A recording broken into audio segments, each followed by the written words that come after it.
बघा, एक आपण सगळ्यांनी समजून घेतलं पाहिजे की पंढरपूरची जी पवित्र भूमी आहे त्या भूमीमध्ये शेतकऱ्यांच्या हितासाठी आम्ही सगळेजण बसलो होतो आणि जेव्हा आम्ही 3 दिवस तिथं उपोषण केलं ते कशासाठी केलं तर ज्या काही कर्जमाफीमध्ये अटी होत्या ज्या जाचक आहेत त्याचा 40-1 लाख शेतकऱ्याला फटका बसत होता.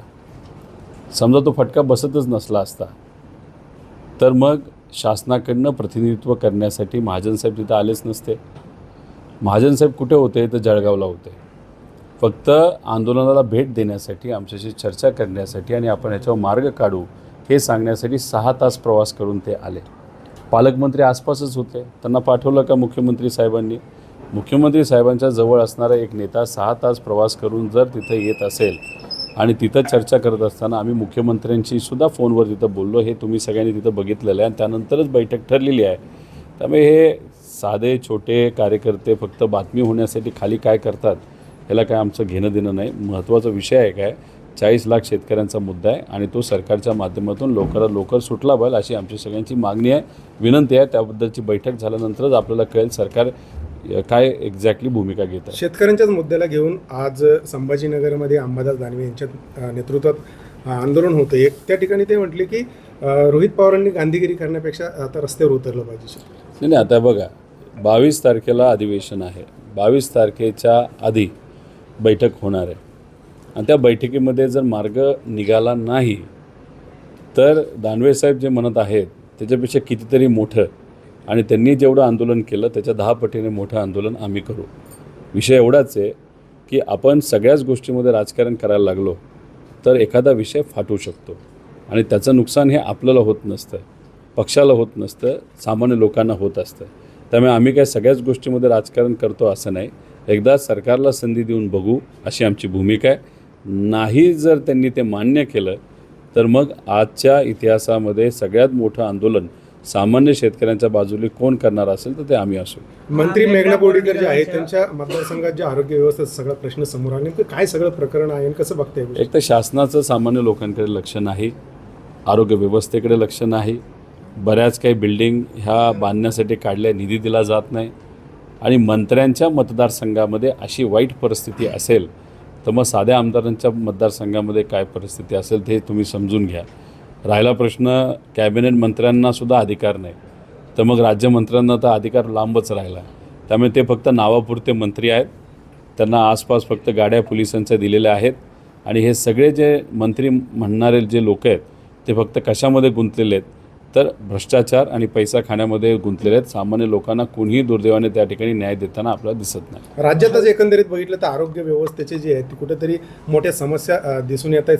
सरकारचं या सगळ्या गोष्टी आरोग्य व्यवस्थेकडे दुर्लक्ष होतं. नाही, होम डिपार्टमेंटकडे लक्ष नाही, आरोग्याकडे लक्ष नाही, शिक्षणाकडे लक्ष नाही, कुठल्याच विभागाकडं या सरकारचं लक्ष नाही. कारण का शासनामध्ये असणारे हे सर्व जे नेते आहेत त्यांना काय पडलं तर सत्ता आपली कशी येईल, एखादं इलेक्शन आपण लढू करू शकतो, तसंच मोदी साहेबांची प्रशंसा आपण कशी करू शकतो, या सगळ्या गोष्टींमध्ये हे लोक गुंतले असल्यामुळे हे जे काही सामान्य लोकांचे दैनंदिन जीवनाचे जे प्रश्न असतात आरोग्यापासून शिक्षणापर्यंत नोकरीपासून फार इतर शेतीपर्यंत आणि शहरी आणि ग्रामीण भागातले जे इतर विषय महत्त्वाचे असतात त्याकडे पूर्णपणे या सरकारचं दुर्लक्ष चाललेलं आहे. सरकारला एवढंच वाटतं की इलेक्शन लढत असताना पैसा, दडपशाही, गुंडाशाही, दबावशाही ह्या सगळ्या गोष्टी करून आपण नक्कीच निवडून येऊ शकतो अशी कुठेतरी सरकारची भूमिका असल्यामुळे या गोष्टीकडे दुर्लक्ष होतं. त्यामुळेच कुठेतरी आता उभाटा गटाचे खासदार फोडण्याची तयारी सध्या सुरू आहे. ऑपरेशन टायगर सध्या राज्यात राबवलं जात आहे. नाही, विषय काय झाला आहे की जेव्हा या सरकारला आता कळलेलं आहे की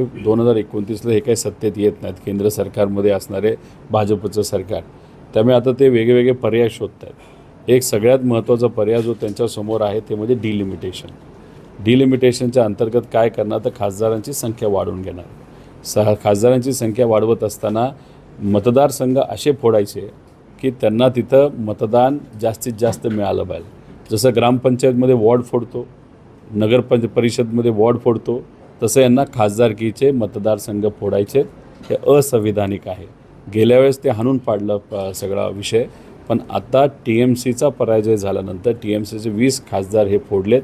असे इतर पक्षाचं खासदार फोडण्याचा प्रयत्न भाजपकडनं केला जाईल आणि संविधानाला खऱ्या अर्थाने हात लावून संविधानच नष्ट करण्याचा प्रयत्न येत्या अधिवेशनामध्ये ते करतील असं आम्हाला वाटतं. त्यामुळे प्रयत्न हे केंद्र सरकारमध्ये असणाऱ्या भाजप नेत्यांकडनं सुरू राहतील. पक्ष कुठला फुटतोय एवढंच मात्र प्रश्न आहे. नीटच्या प्रश्नी अभिजित दिपके आंदोलन करत असतानाच काल त्यांच्यावर देखील हल्ला झालाय. काय हे भाजपचे चिरकुट कार्यकर्ते असतात, हिरो बनण्यासाठी असे काही ते चुकीच्या गोष्टी करत असतात. आम्ही जो हल्ला दिपकेंवर झाला त्याचा निषेध तिथं करतो. अशा पद्धतीने कोणाला मारून विषय होत नसतो. हजारो लोक तिथं का उपस्थित राहतात युवा, कारण का नीटचा प्रश्न, पेपरफुटीचा प्रश्न हा खूप महत्त्वाचा आहे. 25 लाख विद्यार्थी या परीक्षेसाठी तिथं बसत असतात आणि त्याच्यात जर पैसा घेऊन पेपर फुटत असेल तर गरिबावर तिथं अन्याय होत असतो. अनेक विद्यार्थ्यांनी आत्महत्या केलेल्या आहेत. अशा परिस्थितीमध्ये एखादं आंदोलन होत असताना ते सुद्धा कशाच्या बाबतीत, एक तर नीट परीक्षा नीट घ्यावी आणि जे नेते याच्यासाठी जबाबदार आहेत, जे त्यांचं नावही विसरलो असे ते नेते प्रधान धर्मेंद्र प्रधान, म्हणजे बघा शिक्षण मंत्री कोण हे सुद्धा 4 वेळा विचार करावा लागतो. धर्मेंद्र प्रधानांचं राजीनामा व्हावा यासाठी हे आंदोलन आहे आणि ते रास्त आहे, लोकांचा प्रतिसाद आहे. याच्यातच कोणीतरी हिरो बनण्याचा प्रयत्न करत असेल म्हणजे तो भाजपचा 100% कार्यकर्ता असू शकतो. तुकाराम मुंडेंनी ज्या पद्धतीने आता कारवायांचा धडाका लावलेला आहे, त्यानंतर आता चित्र बघितलं तर अनेक जिल्ह्यांमध्ये टपऱ्या असतील, काही हॉटेल्स असतील किंवा जे पनीर विक्रेते होते यांची दुकानं कुठेतरी बंद झालेली दिसते. म्हणजे आतापर्यंत जे आहे राज्यात केवळ भेसळयुक्त सगळा कारभार सगळं सुरू आहे. नाही बघा, तुकाराम मुंडे एक चांगले अधिकारी आहेत आणि त्यांना चांगल्या विभागामध्ये नियुक्ती झाली असं आपण म्हणू शकतो. भेसळ मोठ्या प्रमाणात होते हे सगळ्यांना माहीत होतं, फक्त त्याच्यावर कुणीच दुर्दैवाने कंट्रोल करत नव्हतं. आता मुंडे साहेब तिथं कंट्रोल करत आहेत, त्याच्यातून बऱ्याच काही गोष्टी समोर येत आहेत. छोट्या मोठ्या दुकानदारावर अन्याय झाल्यासारखं आपल्याला वाटेल, पण त्यांना जे काही सप्लायर आहेत, असे खराब क्वालिटीच्या गोष्टी सप्लाय करणारे, यांना पकडलं पाहिजे, त्यांच्यावर कारवाई झाली पाहिजे. विषय एवढाच आहे की भाजपचं जेव्हा केव्हा सरकार येतं आणि त्यांच्यावर जो मित्रपक्ष असतो त्या मित्रपक्षाकडेच या एकदा चांगल्या अधिकाऱ्याला पाठवलं जातं सेक्रेटरी म्हणून. पण कधी भाजपची जी खाती असतात त्याच्यात मात्र तिथं मुंडेंना तिथं ठेवलं जात नाही. हा एक आमचा प्रश्न आहे आणि ठेवलं तरी 10 दिवसात त्यांची बदली होती. त्यामुळे इथे ठीक आहे, मुंडेसाहेब चांगलं काम करतात, पण आमचं एक मत आहे की भाजपचे सुद्धा अनेक कार्यालय अशी आहेत, नाहीतर डिपार्टमेंट असे आहेत, त्यात खूप मोठा भ्रष्टाचार चालला आहे. MSIDC, MSRDC, SRA याच्यामुळे असा एक चांगला अधिकारी मुंडेंसारखा पाठवा, मग बघा कसं बाहेर सगळ्या गोष्टी भ्रष्टाचाराच्या तिथे निघतात. त्यामुळे मुंडेंचा वापर राजकीय दृष्टिकोनातून भाजपकडनं कदाचित दुसऱ्या पक्षाला अडचणीत आणण्यासाठी केला असला तरी मुंडेसाहेब चांगलं काम करत आहे गरिबासाठी, त्यामुळे त्यांचं अभिनंदन करतो, ते तिथंच राहावेत. पण मुंडेसाहेबांसारखे असे अनेक इतर चांगले अधिकारी आहेत, त्यांना साईट पोस्टिंग दिलेले आहेत, त्यांनासुद्धा मेन स्ट्रीममध्ये आणलं तर बरं राहील असं मला वाटतं. महाविकास आघाडीमध्ये देखील गटतट पडल्याचं समोर येत आहे. अंबादास दानवे देखील टीका करत आहे, राष्ट्रवादीचे देखील काही नेते टीका करत आहे. एकमेकांवरच कुडगुडी गेल्याचं राजकारण. दानवे साहेब कोणावर टीका करतात? अंबादास दानवेने तुम्हालाच म्हटलं की रोहित पवारांनी गांधीगिरी सोडावी. ते बघा, सारखंच आपण जर तिथं तलवार घेऊन उतरलो तर मग आपण राजकारणात आहोत. राजकारणामध्ये डिप्लोमसी असते, चर्चा असते, त्यातून मार्ग काढणं असतं. फक्त रस्त्यावर उतरून एखादं आंदोलन करून विषय सुटतात असं नसतं. मिक्स पद्धतीने आपल्याला काम करावं लागतं.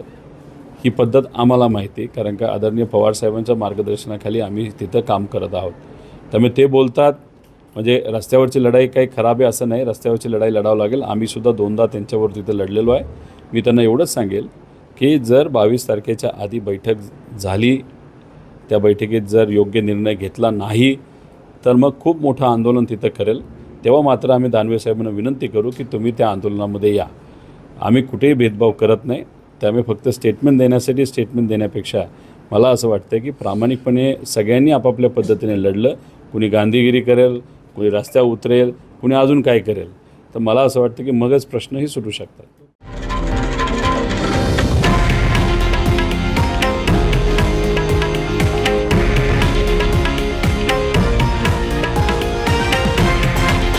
हे आहे देशातील नंबर 1 न्यूज नेटवर्क आणि आपण पाहत आहात TV9 मराठी, एकमेव.